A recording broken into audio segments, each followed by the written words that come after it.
हाँ, चलो अब हम लोग बात करेंगे कि विज्ञान विषय को पाठ्यक्रम में शामिल क्यों किया जाता है, ये क्यों आवश्यक है। विज्ञान सामान्यतः हम लोग जानते हैं कि किसी वस्तु का क्रमबद्ध अध्ययन विज्ञान है। एनसीएफ कहता है कि यदि विद्यार्थी अपने आसपास की दुनिया को ध्यान से देखे, अवलोकन करे और उस अवलोकन से प्राप्त परिणामों को किसी दूसरे के साथ तुलना करे, दोनों में सामंजस्य बिठाए और एक नए प्रतिमान की रचना करे, ये विज्ञान है। और विज्ञान के लिए बहुत आवश्यक है कि विद्यार्थियों को बहुत बचपन से ही चेतनापूर्वक, सजगतापूर्वक अवलोकन की आदत को डालें। अवलोकन करना, बार बार अवलोकन करना, उससे मॉडल प्रतिमान बनाना, ये प्रकृति के रहस्यों को खोजने के लिए पहला स्टेप होगा। और इस तरह अपने आसपास के परिदृश्य से विद्यार्थी परिचित होते चले जाएगा, फैमिलियर होते चले जाएगा। यदि हम वैज्ञानिक पद्धति का उपयोग करें तो वो होगा कि कई अंतःचरण इसमें शामिल होते हैं। अवलोकन, बारंबारता, परिकल्पना का निर्माण, उसकी किसी के साथ तुलना और एक परिणाम तक पहुंचना, यह विज्ञान है। विज्ञान कभी भी सार्वभौमिक सत्यता की बात नहीं करता। विज्ञान यह मानकर चलता है कि विश्व गत्यात्मक है, हमेशा गतिशील है, उसमें परिवर्तन अवश्यंभावी है, निरंतर परिवर्तन होता है। विज्ञान के प्रसिद्ध से प्रसिद्ध सिद्धांत और प्रतिमान कभी भी स्थिर नहीं रहते। नवीन अन्वेषणों के आधार पर उसमें सुधार भी होता है और उसमें परिवर्तन भी होता है। इस तरह से विज्ञान हमेशा परिवर्तन की बात को स्वीकार करते हुए एक ऐसे विश्व की कल्पना करता है जिसमें हर व्यक्ति गतिशील रहेगा और नए प्रतिमानों की रचना करेगा। विज्ञान यह आश्वासन भी देता है कि वह विश्व को किससे मुक्त कर देगा?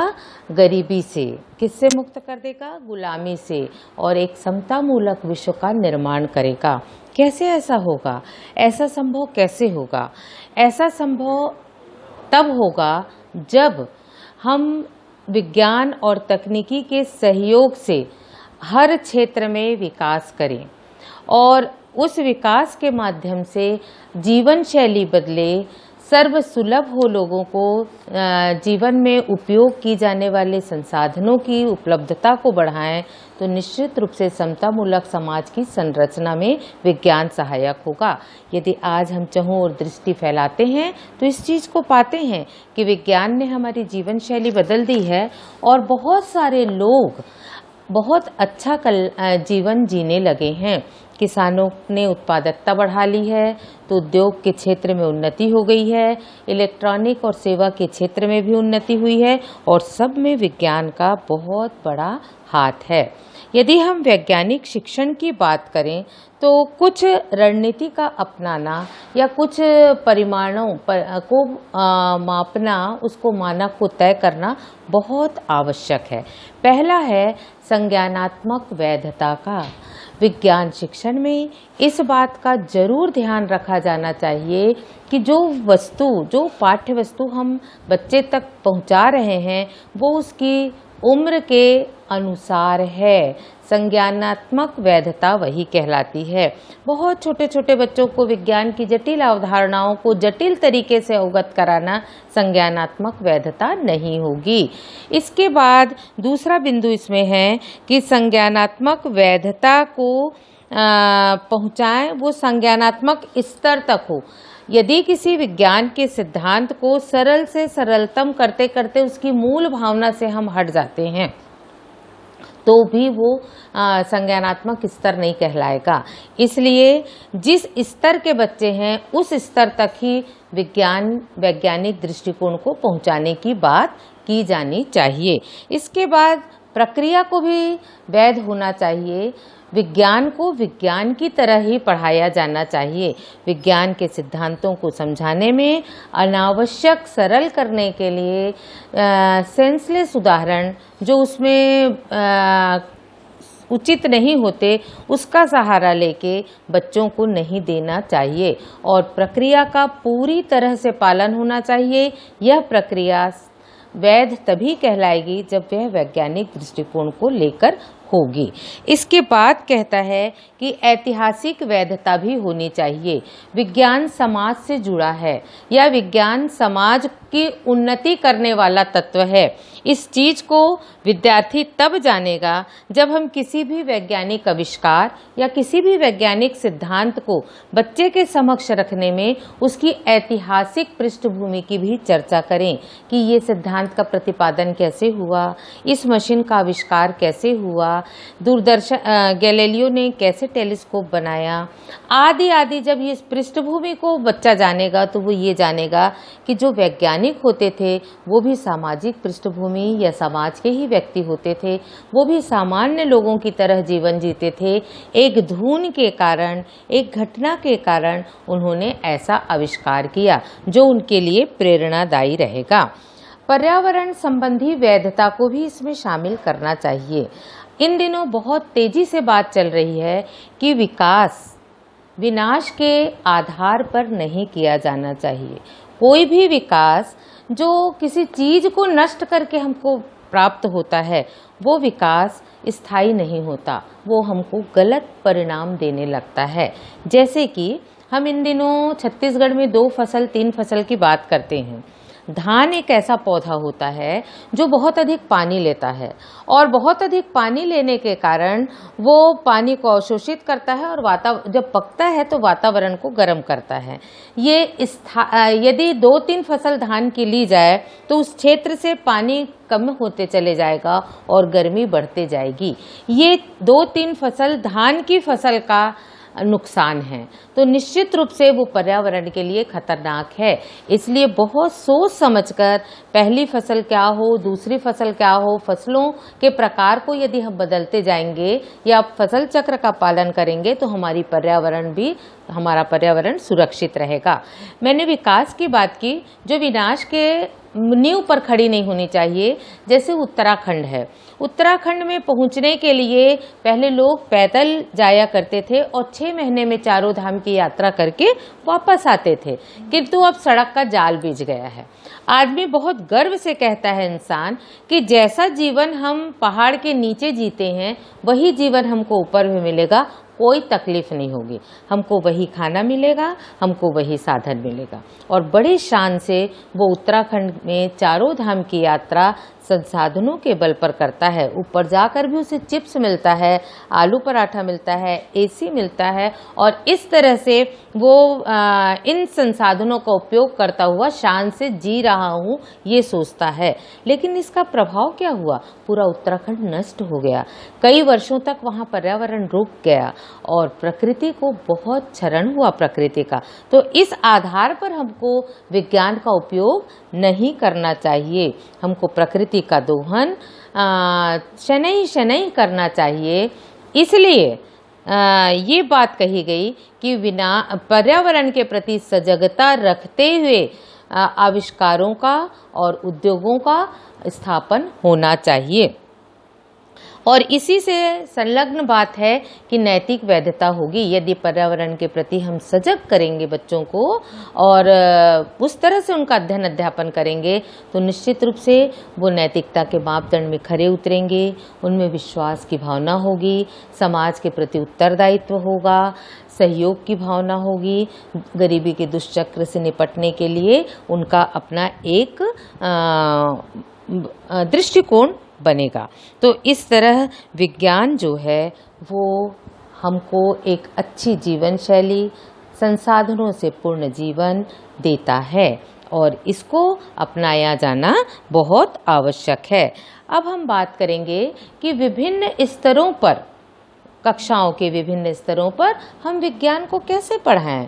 तो पूर्व प्राइमरी में जब बच्चा आता है तो विज्ञान पढ़ाने के लिए उसको आसपास की चीज़ों को दिखाएं, उसके पास क्या है, कौन से रंग की चीज़ें हैं, रंग कब बदल जाते हैं, फूल कैसे हैं, पेड़ कैसे हैं, उसे क्या अच्छा लगता है, उसे गर्मी कब लगती है, उसे ठंडी कब लगती है। इस तरह से हम उसको आसपास की चीज़ों के बारे में यदि अवेयर करेंगे तो खेल खेल में वह विज्ञान जानने लगेगा। प्राइमरी स्कूल में विज्ञान और सामाजिक विज्ञान को एक साथ पढ़ाने की बात कही गई है पर्यावरण शिक्षा या एनवायरनमेंट एजुकेशन के माध्यम से।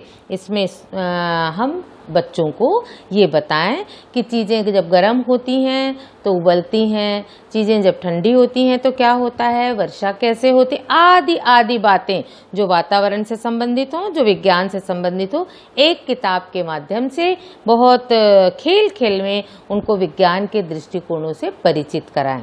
अब जब बच्चा पूर्व माध्यमिक में आता है और वो विज्ञान पढ़ता है तो निश्चित रूप से इस स्तर के आते तक उसकी एक सोच बन चुकी रहती है, वो कुछ कुछ चीज़ों को जानने लगता है। जैसे एक उदाहरण दस्तावेज में दिया गया है कि जनाबाई करके एक जंगली बच्ची है जो 8 किलोमीटर पैदल यात्रा करके पढ़ने आती है।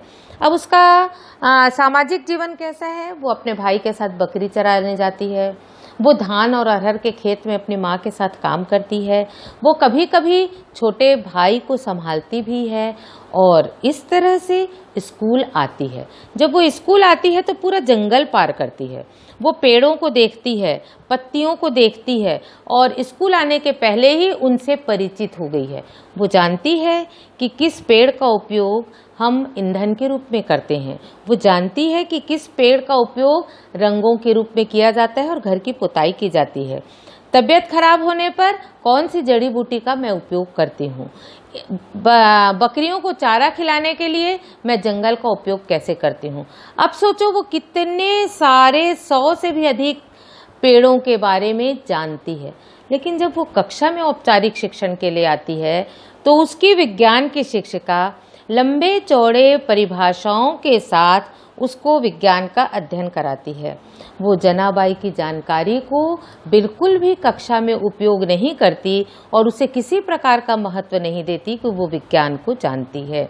ये शिक्षक की भूल है, क्योंकि यदि वो उस बच्ची के जानकारी को क्लासरूम के संसाधन के रूप में उपयोग करेगी तो उस बच्चे को भी महत्व मिलेगा, वो खुश होगा, वो ज़्यादा पढ़ने के लिए प्रेरित होगा और साथ में इस किताबी ज्ञान का उपयोग व्यावहारिक ज्ञान के रूप में वो कर सकेगी।